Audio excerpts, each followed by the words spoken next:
안녕하세요. 저는 43살 정윤경이라고 합니다.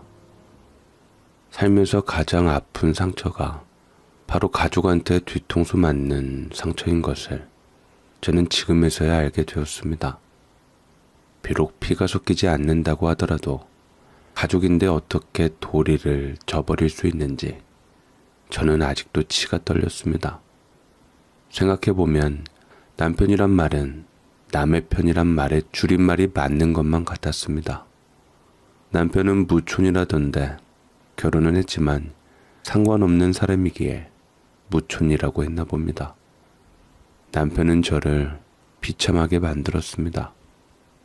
믿었던 만큼 배신감도 컸고 남편에 대해 저는 지쳐만 갔죠. 그런 남편을 용서하지 못해 살았었는데 결국은 남편이 저를 무너뜨린 만큼 본인도 절벽 끝에서 떨어져 인생의 나락의 세계에 가게 되었는데 전혀 동정의 여지조차 없는 것을 보면 제가 남편에 대해 온갖 정남이가 떨어진 게 맞나 봅니다. 제 사연을 이제부터 들려드리도록 하겠습니다.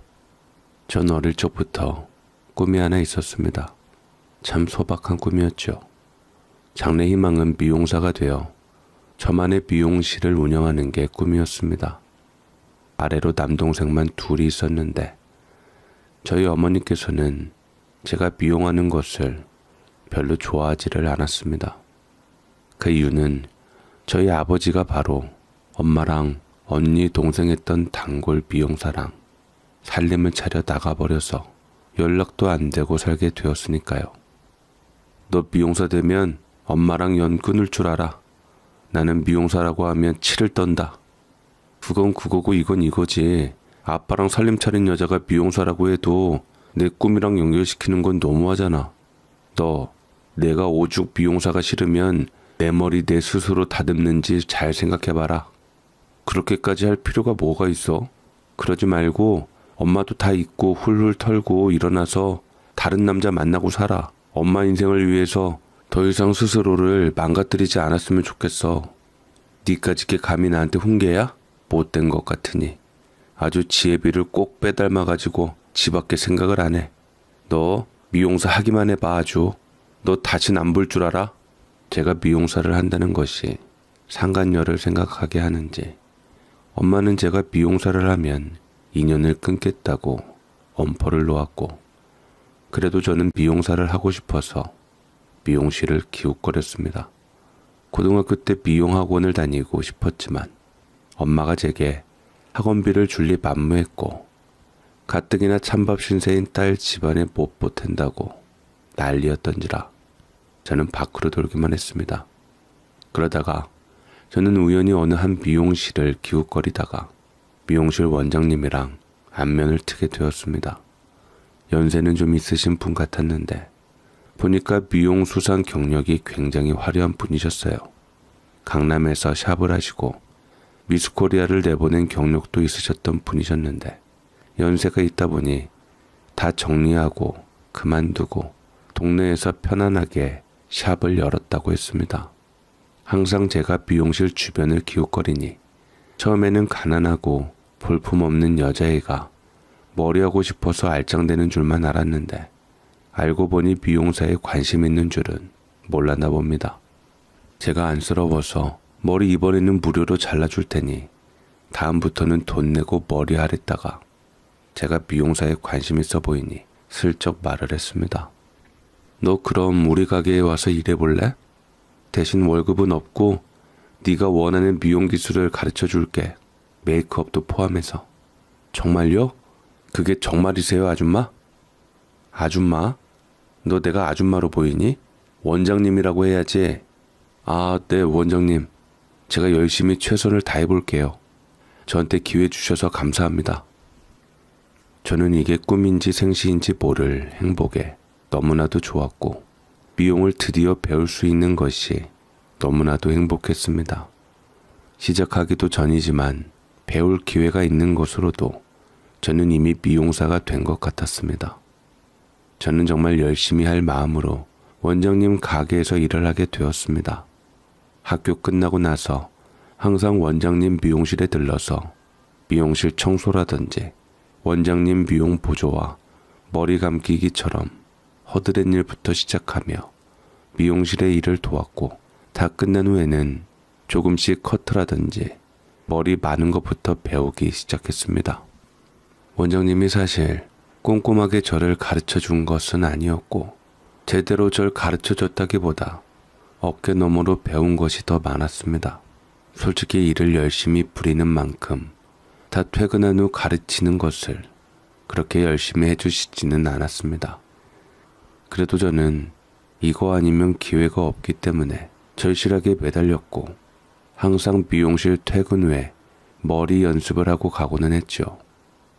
그러다 시간이 모자라서 아예 학교도 그만두고 미용에 매달리는 열정을 보이기도 했습니다.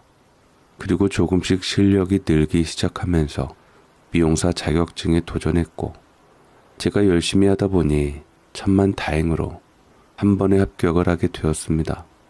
원장님이 저를 도와주었다기보다 제가 열심히 한 것이 더 컸다고 생각을 했지만, 원장님은 이것이 모두 자기의 덕이라고 생색을 내기 시작했습니다.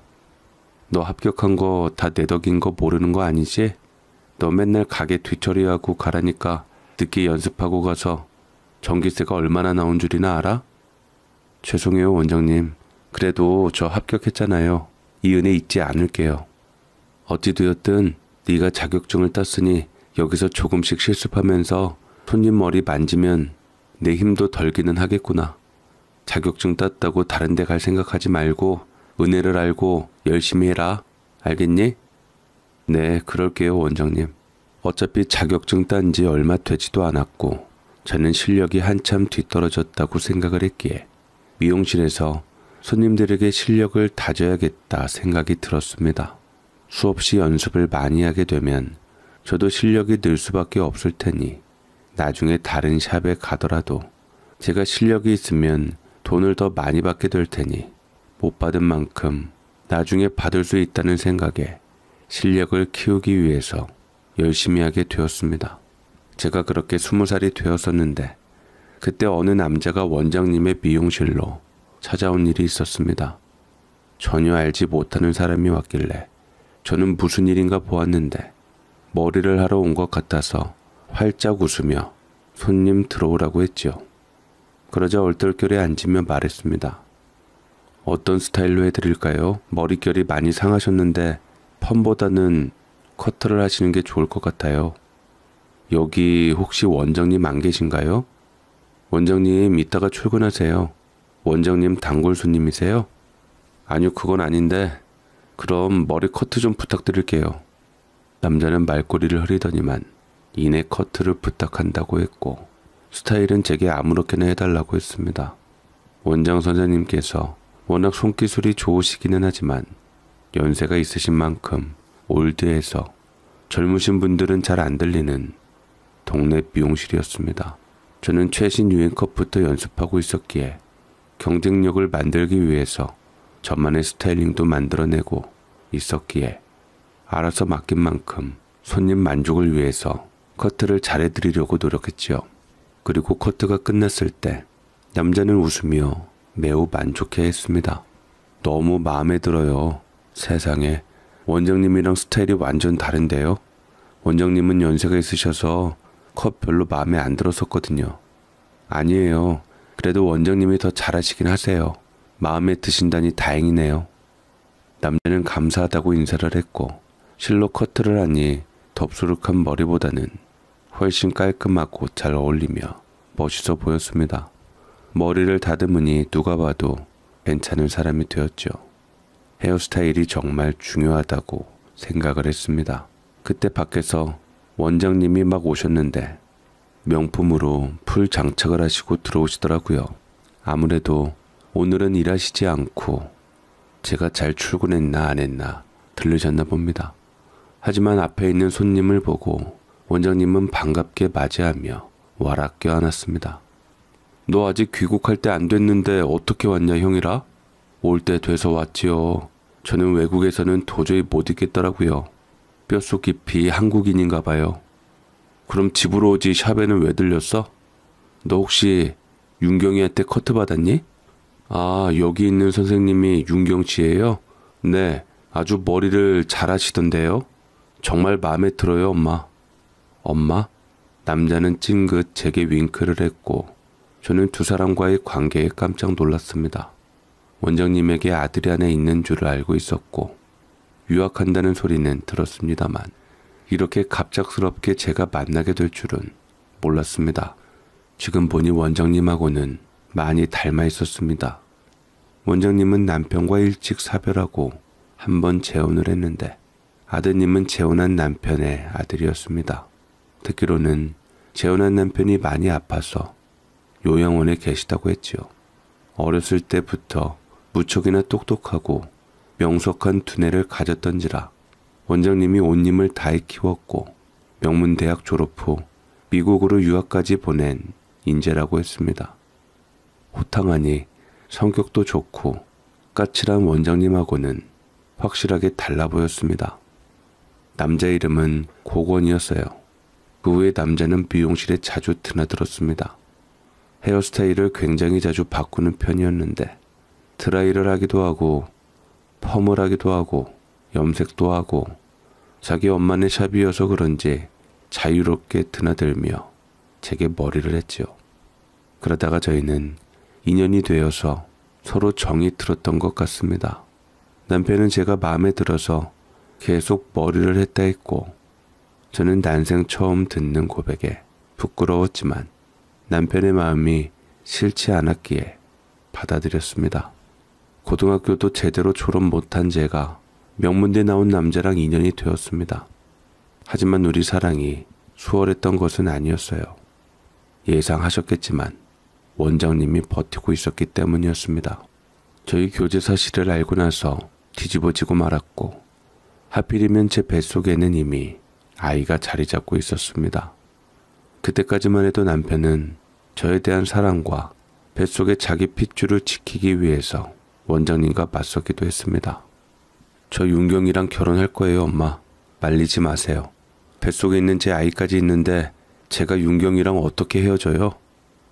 널 공부시키느라 엄마가 얼마나 힘들었는데 하필 골라도 중졸인 윤경이를 골라? 아니, 급이 맞아야지 결혼을 하지. 윤경이 너는 양심도 없냐? 자격 없는 널 가르치고 꿈을 이루게 만들어줬더니 감히 내 아들을 넘봐? 저 건희 씨를 정말 좋아해요, 원장님. 아니, 어머님. 제가 마음에 안 드시는 거 있으면 다 고칠게요. 뱃속 아이, 어머니 손주를 위해서라도 결혼 허락해 주세요. 절대 안 된다. 내 눈에 흙이 들어가기 전까지는 절대로 허락 못해. 그렇게 강하게 반대하는 원장님 앞에서 저는 절망하게 되었습니다. 처음에는 그때 남편도 저를 위해서 맞서주고 지켜주고 하려고 했지만 그것 때문에 가족들 관계에서 자꾸 힘들어지니 남편도 결혼을 점차 포기하는 모양새였습니다. 결코 호락호락하지 않은 원장님이었죠. 저는 원장님 미용실에서 쫓겨나게 되었고 그렇다고 저를 이갈려는 친정으로 갈 수가 없어서 집을 나와 바로 방을 얻게 되었습니다. 처음에는 제가 있는 방에 드나들었던 남편이었습니다. 정말 신혼살림 마냥 꽁냥거리기도 하고 저희 집에서 자면서 있다가 출퇴근을 하기도 했죠. 남편은 대기업 연구원으로 취직이 된 상황이었어요. 나이도 알고 보니까 저보다 10살이나 많더라고요. 워낙 동안이었고 나이도 6살 차이라고 했는데 알고 보니 저를 속였던 것이었습니다. 그래도 그 정도는 제 마음에 들려는 노력 정도로 귀엽게 볼 수 있었습니다. 6살이나 10살이나 크게 차이 없을 것 같았으니까요. 연봉도 센 것 같았고 결혼만 하면 그래도 당분간 제가 당장 일을 안 하더라도 아이를 키울 수 있는 것 같았는데 문제는 제가 결혼 이야기가 나올 때마다 돌아섰고 혼인신고하자고 할 때마다 딴청을 하는 것이 문제였습니다. 우리 결혼 안 해? 이제 출산할 때도 얼마 안 남았는데 아니면 결혼식은 좀 나중에 올리더라도 혼인신고부터 하면 어떨까? 혼인신고? 미안한데 그건 좀 힘들 것 같은데 결혼을 해야지 혼인신고를 하지. 어머님께서 결혼 허락 안 해주시잖아. 어떻게 하려고. 시간이 걸리더라도 결혼 허락 받고 해야지. 어머니께. 너는 엄마 사랑 못 받고 집 나와서 살아서 모르겠지만 나는 달라. 우리 엄마한테는 내가 전부이고 나 없으면 우리 엄마 쓰러질 게 뻔한데 어떻게 내가 여자랑 결혼하겠다고 엄마한테 대못 박는 짓을 해? 그럼 나한테도 책임질 일을 하지 말았어야지. 그럼 우리 아이는 어떡하라고? 너 말 이상하게 한다. 우리 둘이 서로 좋아서 만든 아이 아니야? 그걸 왜 나한테만 책임을 강조하는데? 이래서 화목한 가정에서 자란 여자랑 결혼을 해야 한다니까. 남편과 그렇게 마지막으로 싸운 후 다신 돌아오지 않았고, 저는 남편에게 잘못했다고, 미안하다고, 제발 돌아와 달라고 했지만 남편은 아랑곳하지 않았습니다.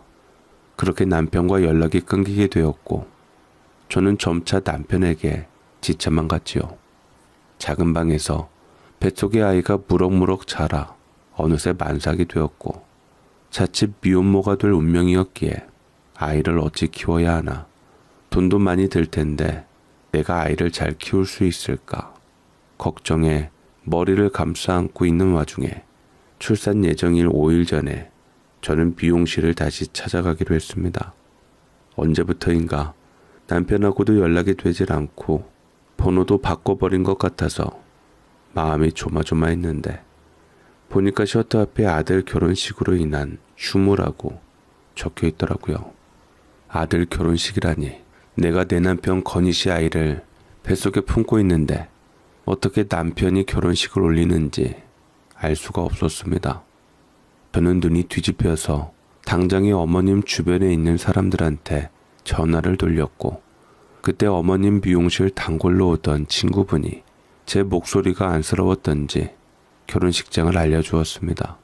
그렇게 저는 결혼식장을 찾아가게 되었고 마침 막 신랑 신부 입장을 한 후 주례를 진행하고 있길래 문을 열고 그야말로 극적으로 제 부름배를 붙들고 남편의 귀싸대기를 쳤습니다.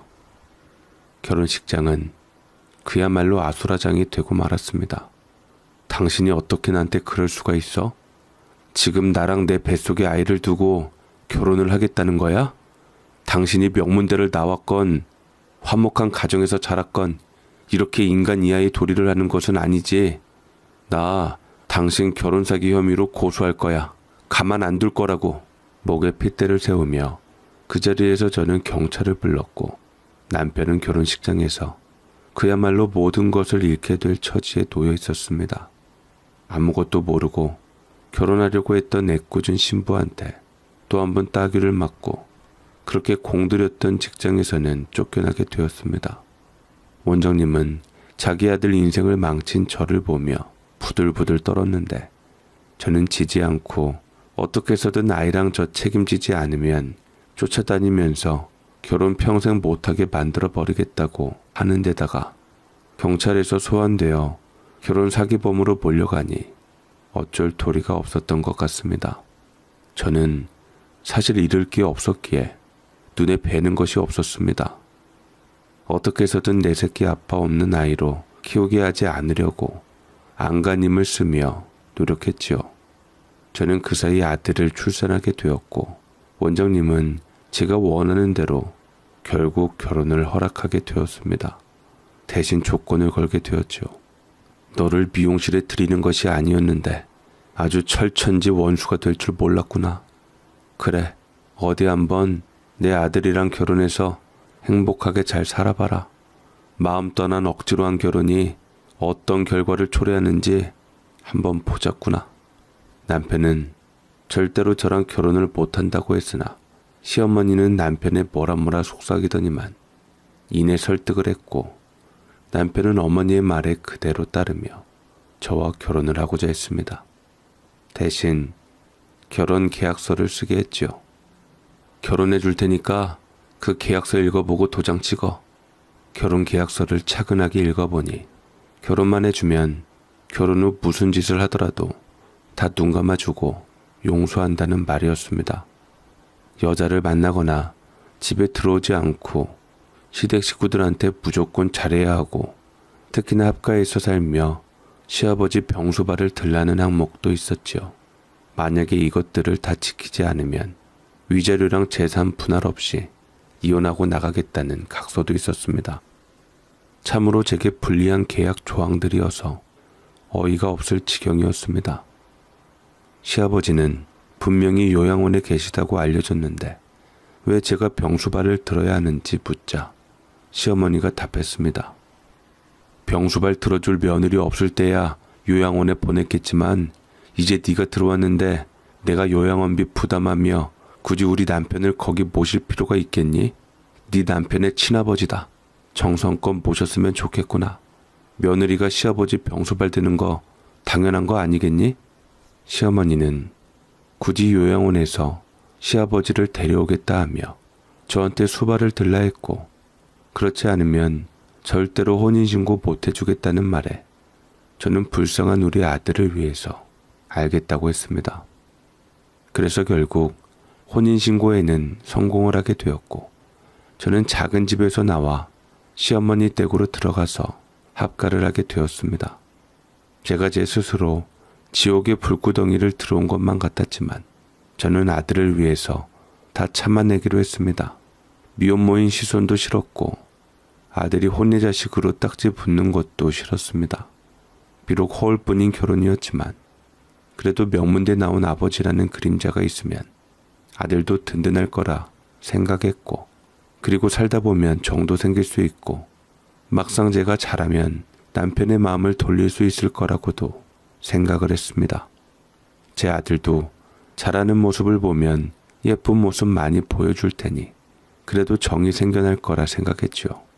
실제로 저희 아들은 자라면서 집안 식구들의 사랑을 독차지했습니다. 아들이 남편의 앞길을 막았다고 생각한 시어머니는 갓난아기 때는 보지도 않고 울면 시끄럽다고 난리를 쳐댔지만 자라면서 남편 못지않게 똑똑하고 남편과 무척이나 닮은 모습을 보며 시어머니는 우리 아들을 예뻐하기 시작했습니다. 제 아이도 워낙 영특한 편이어서 시어머니 마음에 들게 하려고 애교도 많이 부리고 사랑받으려고 노력하니 핏줄 앞에 장사 없다고 참으로 아꼈습니다. 남편도 조금씩 마음을 여는 것 같았고 처음에는 다른 각각의 방을 썼는데 이제는 같은 방을 쓰며 저는 둘째까지 임신을 하게 되었습니다.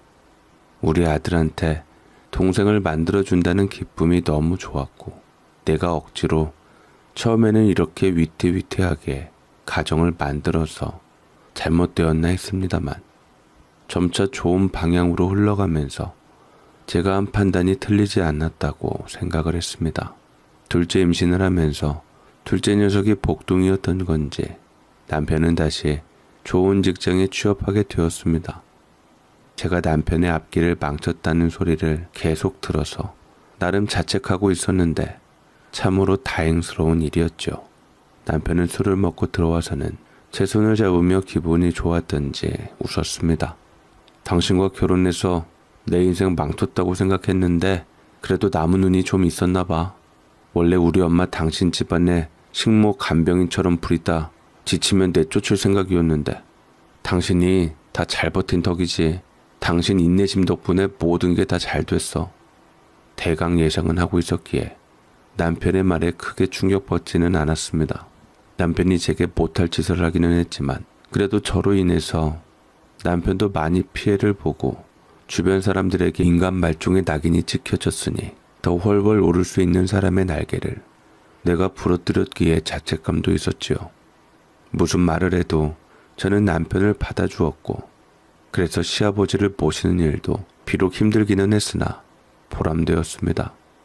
시아버지는 치매를 앓고 있었지만 소란스럽거나 난동을 부리는 사람은 아니었기에 다행이기는 했지만 그래도 치매 노인이셨기에 화장실 가는 거랑 식사하는 것은 당연히 제가 챙겨야 할 문제였고 거동도 힘들어서 정신을 놓을 때도 거의 방 안에만 계셨었는데 저는 그것이 마음이 안 좋아 시아버지를 휠체어에 모시고 가끔 밖으로 산책을 나가기도 했습니다. 임산부의 몸이었지만 저는 시아버지와 함께 산책하는 것이 좋았습니다. 시아버지는 거의 정신이 돌아오지 않으신 상태였고 그래도 제가 며느리고 본인을 돌봐줄 사람이라는 것을 아셨는지 제게 간간히 미소를 보여주셨는데 그 미소가 저는 제가 기억하는 친아버지 미소보다 따뜻해서 눈물이 나올 것만 같았고 위로를 받기도 했습니다. 아버님 모시는 게 처음에는 마냥 두렵고 어렵기만 했었는데 지금은 너무 좋아요. 아버님 오래오래 사셨으면 좋겠어요. 제가 이렇게 웃으며 얘기를 하자 정작 또 아버님께서는 별로 반응은 없으셨지만 그래도 저는 어느새 아버님께 많이 의지를 하고 있었습니다. 그렇지만 시어머니는 그런 아버님을 두고 밖으로만 돌고 계셨습니다. 친구분들을 만난다는 핑계로 돌아다녔는데 저는 어머님께서 등산을 하시고 모임을 하시는 가운데 남자를 만나는 것을 알게 되었지요. 한 해 두 해 이런 것이 아니었습니다. 아버님이 병상에 있으면서부터 바람이 시작된 것 같았고 이미 아버님은 없는 존재나 마찬가지였습니다. 그런데 왜 요양원에서 아버님을 데려왔을까 싶기도 했는데 일부러 저를 고생시키려고 데려온 거거나 아니면 요양원에 들어가는 비용이 있었으니 그마저 아까웠던 것이었죠. 그 어머니의 그 아들이라고 남편도 어느새부터인가 제가 임신을 하면서부터 또다시 각방을 쓰거나 외박을 하며 멀어지기 시작했습니다. 저는 남편이 찾아주는 후궁마냥 이제나 저제나 언제 남편이 올까 기다렸지만 나중에는 다 포기하게 되었습니다. 제 손으로 결혼에 대한 계약서를 작성하기도 했고 남편이 다른 여자를 만나도 눈 감아주겠다는 약속을 했으니 남편이 바람을 펴도 뭐라 할 수 없었고 어찌 보면 제가 제 무덤을 반격이었지만 그래도 제 아들과 뱃속의 태동이 느껴지는 아이를 보면서 참을 수 있었습니다. 저는 시아버님 케어뿐 아니라 집안의 모든 일을 돌봐야 했는데 시어머니도 남편도 집안에 잘 들어오지 않았고 저와 시아버지 그리고 제 아들만 있는 상황이 지속되었습니다. 밖에 나가면 동네 사람들도 이미 알만한 사람들은 다 알았기에 수근거리기도 했고 저는 그 시선이 부담스럽기도 하고 괜히 애한테 피해가 갈까봐 싶어서 일부러 멀리 있는 유치원에 보내기도 하였지요. 하지만 이런 것들이 제게 무리가 되었던지 저는 결국 중기 때 유산을 하고 말았고 30주가 다 되어서 유산을 했고 애를 낳았지만 애를 품에 못 안아 하염없이 울고 또 울었습니다. 애 하나 못 지켰으면서 어미가 울 자격이라도 되냐? 애를 낳은 것도 아니고 유산했으니 병원비 괜히 우리 아들 카드로 긁지 말고 너가 모은 돈으로 알아서 처리해라. 너한테 한 푼이라도 들어가는 거 아까우니까. 어쩌면 그렇게 정없게 말씀하세요? 제가 집안에 어떻게 했는데요. 집안 살림하고 애 키우고 아버님 병수발하고 이렇게 힘들게 살아서 유산했을 거라는 생각은 안 하세요? 어머머 얘 좀 봐. 너 그럼 우리 때문에 지금 유산을 했다고 생각하는 거니? 세상에 이런 말도 안 되는 일이 어딨어? 우리 핑계 대지 좀 마. 입만 열면 남 탓하기 바쁘다니까. 그렇게 마음에 안 들면 나가던지. 건이를 데리고 나가든 안 데리고 나가든 그건 당신 알아서 하고. 남편은 아들을 예뻐하면서도 크게 양육권에는 집착하지 않은 채 알아서 나가라고 했습니다. 그렇게 그들은 저 괜찮냐, 몸조리 잘해라, 쉬어라 이런 말 없이 빨리 아버님 혼자 계시고 집안 살림할 사람 필요하니 웬만하면 빨리 퇴원하라 했는데 저는 피눈물을 쏟았습니다. 제가 그리 유산했을 때 병원에 입원하는 5일 동안 제 곁에 있어주는 사람은 아무도 없었습니다. 전화를 걸어도 시어머니와 남편은 알아서 해결하라고 했고 그나마 아이는 시어머니가 데려가서 봐주는데 시아버지가 문제였죠. 저는 시아버지가 걱정되었기에 잠깐 간병인을 썼지만 시아버지조차 그 간병인이 마뜩찮았던 건지 식사를 거의 안 하셨다고 하더라고요. 결국 저는 3일 정도 만에 퇴원을 할 수밖에 없었고 집에 와서 성취하는 몸으로 시아버지 밥상을 차려냈습니다. 제가 차려준 밥만 드시는 시아버지를 보며 저는 원망스럽게 말씀드렸지요.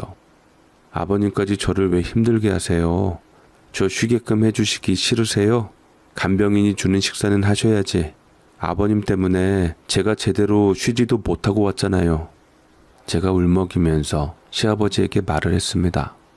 사실 저도 시아버지가 굶든 말든 신경 안 쓰고 제 몸조리하면 될 것인데 시아버지가 무척이나 걱정되어서 태어난 것이었습니다. 제가 노력해도 아무도 알아주는 이가 없는데 나는 왜 시아버지를 위해서 이렇게까지 하는 것인지 스스로도 알 길이 없었지만 그냥 걱정이 되었었습니다. 시아버지께서 이미 정신을 놓으셨기에 제 마음을 알지 모르겠지만 제가 그래도 믿고 의지하는 사람은 이 집안에서 시아버지밖에 안 계셨지요.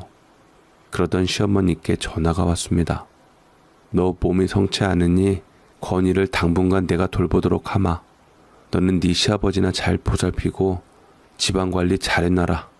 어머니, 그럼 제가 건이 보러 갈 때 어디로 가면 되나요? 너 몸 좀 추스르고 나면 그때 건이 데려오마. 건이가 엄마 없어서 불안하니 굳이 연락해서 불안감 조성하지 말고 넌 네 할 일이나 똑바로 해. 시어머니는 이제는 미용실까지 그만두시고 다른 집이 하나 더 있었던지 당분간 제 몸이 성치 않다는 이유로 제 아들을 돌보겠다고 했지만 그렇게 제 몸을 생각해 주신다면 시아버지 간병도 못하게 하는 게 맞았습니다. 시어머니께서는 세컨하우스가 어디 있는지도 가르쳐 주지도 않으셨고 주변에 물어봐도 아무도 그 집에 대해서 아는 사람이 없었습니다. 아무래도 워낙 친구들이 많으시니 그 집에 머물면서 건이를 보살피나 싶기도 하고 물론 건이가 없어서 제가 편하기는 했지만 또 건이가 없어서 불안하고 제 아들이니 보고 싶기도 했습니다. 혹시나 남편은 알 길이 있나 싶어 부르니 전화를 받으면서 자기 어머니에 대해서 잘 모르겠다고 하더라고요. 어머니 워낙 바깥으로 도시는 분이니 어디 있는지는 모르겠지만 건이는 잘 돌보실 테니 걱정 말고 쓸데없이 전화하지 마. 내 일이 얼마나 바쁜지 몰라? 또 내 앞길 막으려고 작정한 거야? 무슨 말을 그렇게 해. 나는 건이가 궁금해서 전화한 것뿐이야.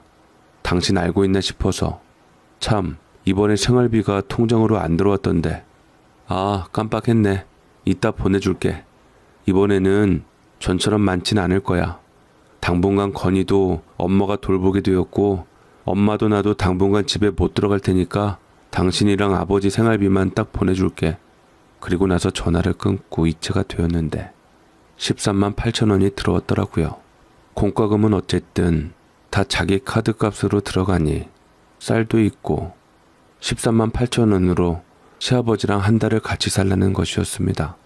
요새 얼마나 물가가 비싼데 그 돈 가지고 생활을 하냐 했더니만 부족하다 싶으면 저더러 나가서 벌라고 했죠. 요즘 남편 것만 먹고 사는 사람들 별로 없어. 당신도 맞벌이가 대세인 거 알지? 나도 월급 늘 빠듯하니까 이제 앞으로 당신이 알아서 살아. 우리 엄마 덕에 미용 기술도 익혔는데 뭐래도 먹고 살지 않겠어? 저더러 나가서 벌라는 얘기였는데 현실적으로 치매 놓인 간호하고 집안일에다 애까지 키워야 하는데 돈 벌 시간이 어딨나요? 반문하니 지금은 애도 없고 집안일도 어머님 안 계시니까 누구 잔소리할 사람 없으니 당신이 알아서 적당히 할 수 있지 않냐고 했습니다. 저는 도저히 그럴 시간이 없었기에 결국 모자라는 생활비는 카드의 현금 서비스를 받아서 쓰게 되었습니다. 요즘 같은 고물가 시대에 10만 원은 도저히 한 달 버틸 수 있는 금액이 아니었습니다. 가뜩이나 영양 부족인 시아버지께 고기도 사다 드려야 했고 신선한 야채로 반찬을 만들어야 했기에 쉽지 않았지요. 다른 건 줄일 수 있어도 먹는 것은 줄이기 쉽지 않으니 매번 카드를 보며 어찌 갚아야 해야 할지 고민이었는데 마침 건너편 동네에 크게 대형마트가 오픈을 했다고 대대적으로 세일을 하더라고요. 워낙 크게 지은 마트라서 오픈 기념 전단지를 뿌린 것을 보고 당장 가야겠다고 생각을 했죠. 주차장부터 꽉꽉 들어차 있어서 차로는 진입하기도 쉽지 않아 보였고 저는 다행히 버스를 타고 들어와서 그대로 안으로 들어갔는데 계산대를 보니 사람들이 줄행렬이 끝도 없이 이어진 상태였습니다. 세상의 모든 동네 사람들이 물건 사려고 한자리에 모인 것 마냥 수많은 인파에 진땀이 났습니다. 그때 장을 보다가 저는 생각지도 못한 것을 발견하게 되었는데 저기 건너편을 보니 남편과 시어머니와 건이가 장을 보고 있는 것이 아니겠습니까? 어떻게 여기서 만나나 시어머니 계신 곳이 그리는 멀지 않았나 보다 생각하고 간만에 보고 싶은 아들을 보니 눈시울이 붉어져 가서 아는 척을 하려 했더니 문제는 그들 옆에 따라다닌 여자가 있었습니다. 저보다는 조금 나이가 있었지만 지적이고 유한 분위기가 있었는데 쇼핑카트 위에 탄 건이도 그 사람과 친한 듯 배실배실 잘 웃고 누가 봐도 그 분위기는 한 가족이었습니다. 저는 순간 밀려오는 질투심과 허망함을 이기지 못하고 눈에 불을 켜고 인파를 뚫고 그곳으로 갔는데 너무나도 마트에 사람들이 많다 보니 그만 놓쳐버리고 말았고 저는 발을 동동 구르며 바닥에 주저앉았습니다. 아무래도 남편이 새살림을 차린 것 같은 분위기였습니다. 이제는 내 아들까지 빼앗아 가려고 작정을 한 것 같았지요. 저는 아이 다니는 유치원을 알고 있었기 때문에 그곳으로 갔는데 이미 원장님은 건이가 다른 곳으로 유치원을 옮겼다고 했습니다. 건이 영어 유치원 보낸다고 하고서 나갔는데 보니까 어머님이 아니라 다른 분이 오셨더라고요. 건이가 이모라고 불러서 저는 어머님 동생분인 줄 알았지요. 그럼 건이가 간 영어 유치원은 어딘 줄 아나요? 그것까진 모르겠어요. 옮길 유치원 정보까지 남기고 가시는 분들은 많이 없으니까요. 그런데 이걸 떨어뜨리고 가시긴 했는데 명함이라서 버리려고는 했거든요. 저는 유치원 원장님이 주신 명함을 받았고 그 명함 속에는 윤솔이라는 이름이 정확하게 있었습니다. 명함을 보니 남편의 직장 같은 곳에 다녔던 것 같습니다.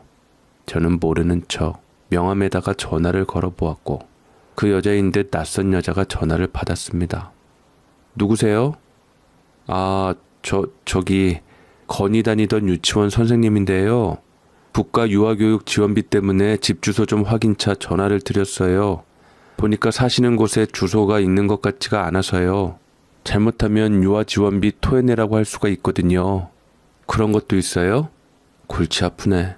한 번 줬은 땡이지 뭘 토해내긴. 그럼 제가 불러드릴게요. 잘 적으세요.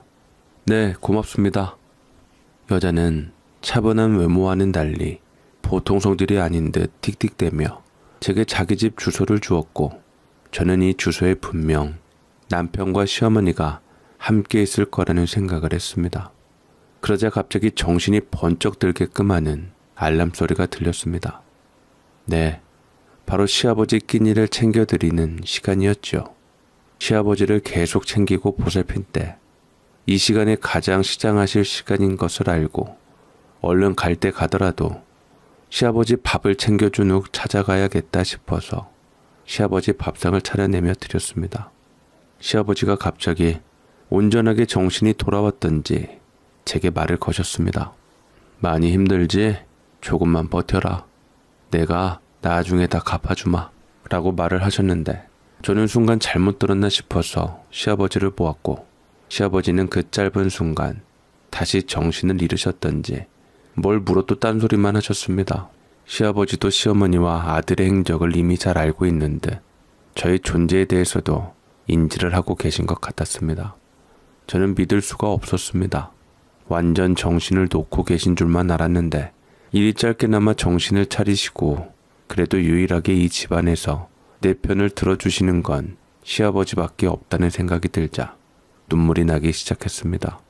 저는 시아버지의 마음을 알고 택시를 타고 당장에 그 집을 찾아가기로 했습니다. 30분 정도 떨어진 곳이었고 새로 들어온 신축 아파트 단지였습니다. 저는 아파트에 가서 벨을 눌렀고 그리고 그곳에서는 혹시나가 역시나 시어머니가 나왔습니다.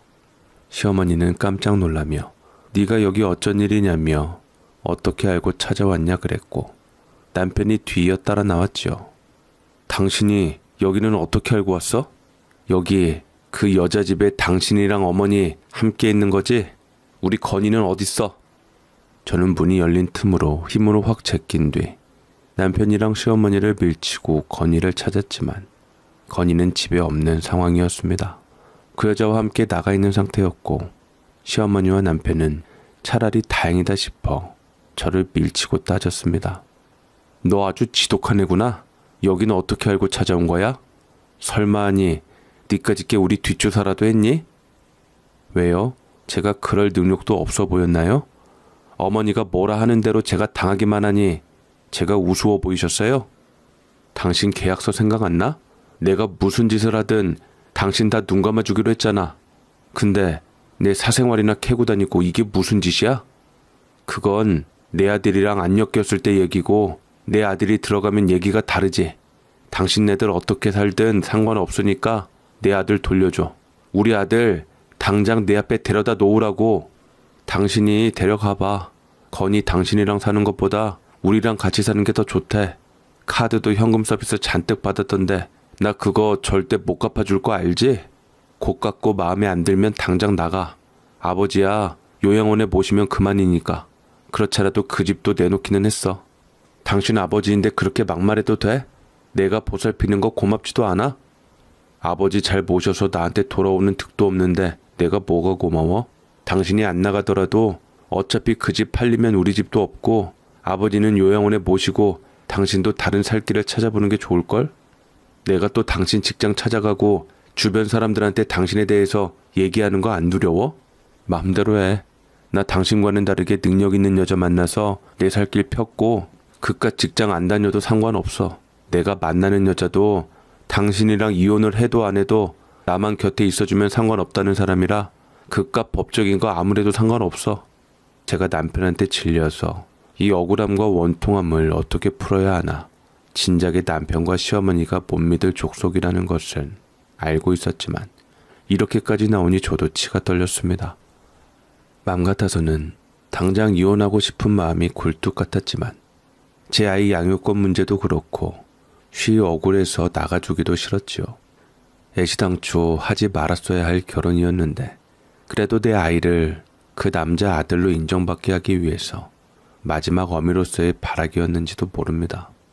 결국 노력한 것이 다 허사가 되어지고 결말이 이리 좋지가 않으니 어찌해야 할지 모르겠는 상황에서 아이만이라도 데려가겠다고 기다리겠다고 하니 얼마 후에 어느 할아버지가 경찰을 대동하고 나타났습니다. 저 여자가 우리 신여사를 몰아붙인 그 여자예요. 여기 우리 예비 며느리 집인데 저 여자가 와서 난동을 부렸는데 오죽 무서웠으면 제게 연락을 했겠어요? 알고 보니 할아버지는 시어머니가 만나는 사람이었습니다. 시어머니가 남편과 말하는 사이 도와달라고 얘기를 했더니만 단박에 경찰을 대동하고 나타난 것이었죠. 주거침입죄로 저는 경찰들이 같이 연행을 하려 했는데 저는 억울하다고 고래고래 소리를 질렀습니다. 경찰에 잡혀가야 할 사람은 바로 저 사람들이에요.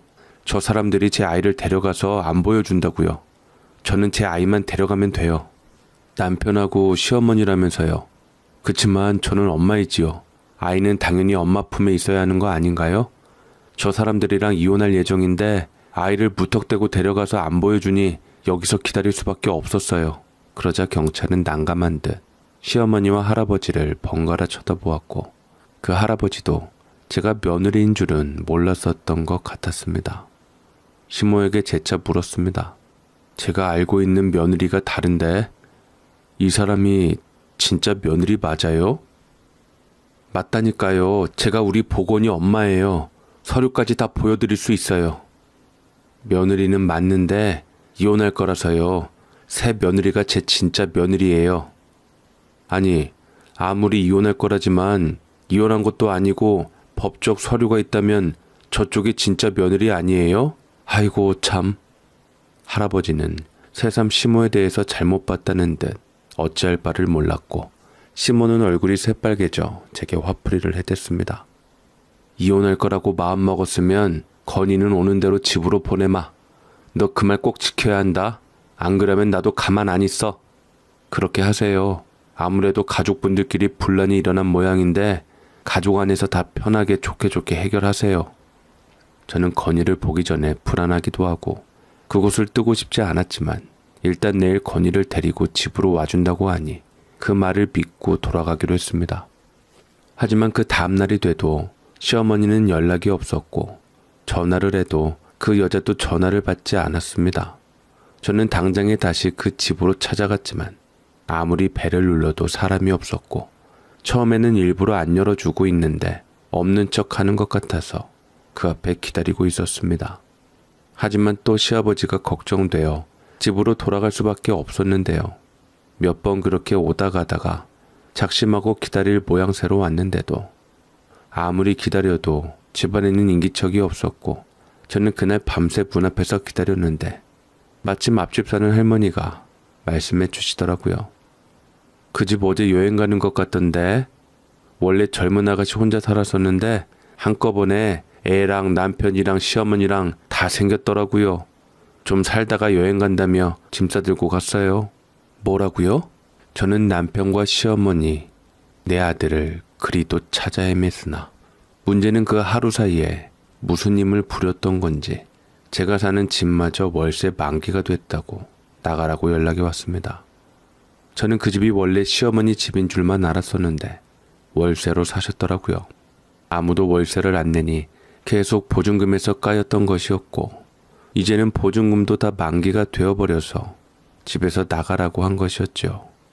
저는 빈털터리에다 나갈 곳이 없었고 시아버지랑 같이 길거리에 나갈 위기에 처해 있었습니다. 이 또한 남편이 저와 이혼하려고 내놓는 수 같았습니다. 애도 데려갔고 집도 잃게 만들고 저를 생활비로 빚을 지게 한 다음 시아버지와 나갈 수밖에 없게 만들었지요. 며느리가 시아버지를 가족이니 부양하는 것이 맞지만 시아버지를 제가 책임지지 않으려면 이혼하는 수밖에 없으니 그런 상황을 만든 것이었습니다. 어찌해야 하나 이 상황에서 고민하는 게 우스운 상황이기도 했습니다. 막말로 시아버지가 제 친아버지도 아니고 말 그대로 남편이랑 영 끊어지면 남남인데 다만 그분이 혼자 또 외롭게 지낼 생각하니까 저는 흡사 제 모습을 보는 것 같아서 마음이 아팠던 것 같습니다. 제가 시아버지 건강할 때 배웠던 적이 없었던지라 시아버지가 어떤 모습으로 시어머니와 남편에게 했는지 모르겠지만 그냥 제가 기억하는 시아버지는 치매임에도 불구하고 조용하고 있는 듯 없는 듯 지내시며 가끔 엉뚱한 소리를 하시지만 그게 그렇게 거슬리지도 않았고 가끔 웃는 미소를 보여주시면 저는 그 미소를 위로로 알고 살았지요. 그런 시아버지와 인연을 끊는다면 나는 이제 누구를 의지하고 사나. 시아버지는 어느새인가 제게 정신적으로 큰 의지가 되시는 분이셨습니다. 존재만으로 말이지요. 하지만 그렇다고 제가 시아버지를 부양하면서 살 수는 없었습니다. 아무리 정이 들었다 한들 그것은 제 앞을 가로막는 거나 마찬가지였고 이혼을 하고 떠나가는 게 누가 봐도 맞았습니다. 저는 남편에게 등기로운 이혼 서류를 보았고 그 안에 제 도장을 찍은 뒤 법원에 제출했습니다. 양육권에 관해서는 다시 소송을 걸어야 하겠지만 사실상 제가 지금 아들을 데리고 있다 한들 경제적인 능력도 안 되고 현실적으로 해줄 수 있는 것도 없기는 했습니다. 저는 일단 이혼 후 새로 다시 시작하기로 마음먹고 이 지긋지긋한 악몽에서 벗어나려 했습니다. 그리고 저는 시아버지를 위해서 시아버지가 좋아하는 반찬으로만 밥상을 차려낸 후 밥을 한 술 한 술 떠서 입에다 넣어드렸습니다. 그런데 왜 이렇게 주책맞게 눈물이 나는지 모르겠습니다. 아무리 아버님께서 힘들게 안 한다고는 했지만 그래도 치매 노인이라 제가 손이 많이 가고 지칠 때가 많았었는데 드디어 이 병수발로부터 해방될 일이었는데 저는 바보같이 자꾸만 시아버지 안위가 걱정되었습니다. 아버님, 어디서든 항상 건강하시고 행복하세요. 저는 아버님이 정말 행복하면 좋겠어요. 나중에 제가 좀 숨통이 트이거든 꼭 한번 다시 찾아뵙겠습니다. 말은 그렇게 했으나 현실적으로 제가 옛 남편의 시아버지를 굳이 찾아볼까 하는 생각이 들면서 시아버지를 의지하기는 했지만 시아버지만 보면 남편과 지긋지긋했던 현실이 떠오를 텐데 내가 굳이 그런 과거를 생각나게끔 다시 시아버지를 찾을까 자신은 없었습니다. 그리고 그조차도 시아버님께 큰 죄를 짓는 듯 마음이 쓰라렸습니다. 제가 밥상머리 앞에서 저도 모르게 펑펑 눈물을 흘리고 있자 시아버지의 따스한 손의 체온이 느껴졌습니다. 아버님, 이게 대체 무슨...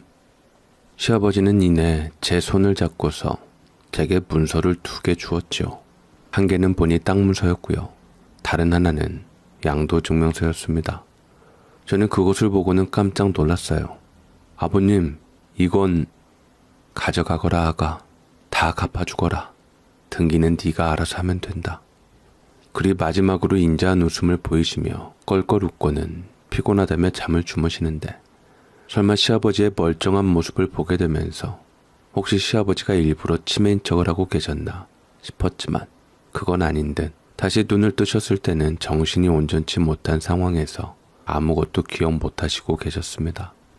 아니면 간간히 정신이 드셨을 때 저를 위해 준비시켜 놓은 건지 저는 시아버지 은혜에 너무나도 그 마음만으로도 고맙고 감사했습니다. 이렇게 되니 차마 시아버지를 등을 돌릴 수가 없었습니다. 얼마나 시아버지 앞에서 오열을 했는지 몰라요. 저는 시아버지의 마지막 남은 재산인 땅 문서를 가지고 부동산에 찾아갔더니 부동산 사장님은 깜짝 놀라며 말했습니다. 아니, 이거 완전히 노른자 땅인데요? 막 그린벨트에서 해제된 지역이라서 건설사들이 노다지로 탐내는 땅이에요. 못해도 다 파시면 손에 쥐시는 돈이 100억 이상이실 것 같은데. 100억이요? 아마 내놓으면 서로 살려고 달려들 거예요. 지금에야 100억이지만 투자 가치가 높은 땅이거든요. 저는 그 말을 듣고 맘 같아서는 제가 더 가지고 싶었지만 빈털터리였기에 당장 쓸 돈이 필요하기도 하고 겸사겸사 팔아달라고 했습니다. 그래서 저는 돈을 받고 팔게 되었고 정말 일주일 만에 눈 깜짝할 새 그 땅이 다 매도가 되어 저는 110억이라는 큰 돈을 받게 되었습니다. 저는 시아버지께 너무나도 감사해서 일단 판돈으로 집을 사고 시아버지를 모시기로 했습니다. 아무것도 모르는 남편은 제가 이혼하고서도 시아버지를 모신다고 하니 저더러 바보라고 제정신이냐고 빈정거렸지만 저는 시아버지를 위해 제가 뭔가 해줄 수 있는 것만으로도 너무 감사드리고 초심을 지키기로 마음을 먹었습니다. 돈이 많게 되었지만 시아버지 간병에 간병인을 쓴 적이 없었고 항상 제 손으로 다 해드리려고 했습니다. 시아버지를 위해서 병원 가까운 집에 이사를 가게 되었고 제 통장에 있는 돈은 아직 제가 투자도 잘 할 줄 모르고 쓸 줄을 모르니 일단 갖고 있었는데 예금 이자만 해도 그야말로 엄청났습니다. 정기적으로 시아버지를 모시고 병원에 가게 되었는데 여전히 치매 말고는 건강에 큰 이상은 없다 해서 얼마나 마음이 놓였는지 모릅니다. 이제 시아버지 덕분에 재력도 생겼으니 저는 아들을 찾아오려고 시어머니와 남편을 찾았습니다. 이혼은 했지만 그래도 양육권 소송을 통해서 다시 아들을 찾아오기 위해서 노력했고 아직 아들이 어리기에 엄마에게 유리하다는 변호사의 입장에 따라 다시 소송한 후 승소해서 저는 아들을 키울 수 있게 되었습니다. 남편이랑 법원에서 만났는데 제 달라진 모습을 보고 남편이랑 시어머니가 무척이나 놀란 것 같았습니다. 더 이상 저는 예전에 추레한 모습이 아니라 나름 고급진 옷들과 부티나는 국산 차량도 한 대 샀기에 남편은 제가 돈 많은 남자를 만나 팔자를 편 줄 알았나 봅니다. 시아버지에게 재산이 있는 것도 몰랐고 그것을 제가 이어받은 줄은 더 몰랐던 것이었죠. 야, 너 남자 믿지 마. 그 남자가 너한테 잠깐 관심 줘서 뭘 좀 누리게 하나 본데 그게 얼마나 갈 것 같아?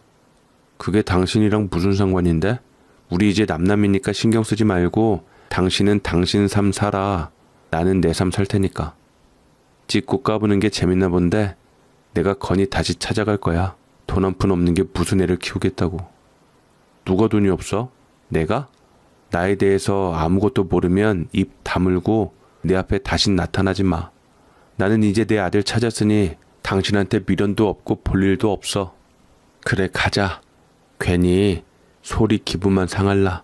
우리 아들 조금 있으면 재혼하는데 며느리 소리가 얼마나 예쁘고 돈 많고 부자인 줄이나 알아? 건이도 새엄마를 얼마나 좋아하는데 우리가 건이 데려갈 때까지 잘 돌봐라. 조만간 그 웃음 사그라들게 해줄 테니. 어머님은 시아버지 버리신 거 후회하게 되실 거예요. 시아버지가 치매 걸린 틈을 타서 그렇게 바깥 할아버지들하고도 황혼의 청춘을 누리셨으니 그 대가를 받게 되실 거예요. 시몬은 제게 악담을 퍼붓길래 저도 따라 퍼부어 주었습니다. 시몬은 제게 온갖 욕을 퍼부으며 남편과 함께 오래된 똥차 외제차를 끌고 사라졌습니다. 얼마나 그 모습이 웃긴지 기가 막혔지요. 저는 그렇게 아들을 되찾았는데 아들은 저를 보고 처음에 낯설어 하더니만 이내 엄마인 것을 알고 우리 모자는 다시 옛날처럼 사이좋은 모자가 되었습니다. 시아버지는 비록 남남이 되었지만 제가 여전히 모시고 계셨지요. 우리 아들은 비록 외모는 아빠를 닮았지만 마음씨는 절 닮아서 시아버지에게 참 잘했습니다. 시아버지도 손주와 함께 있으면 안정이 되는 듯 웃음이 많아지셨지요. 저는 그런 평범한 일상이 참 좋았습니다. 이제야 고된 힘든 순간들을 다 넘기고 평화에 다다른 것 같아 이 행복이 더더욱 소중했습니다.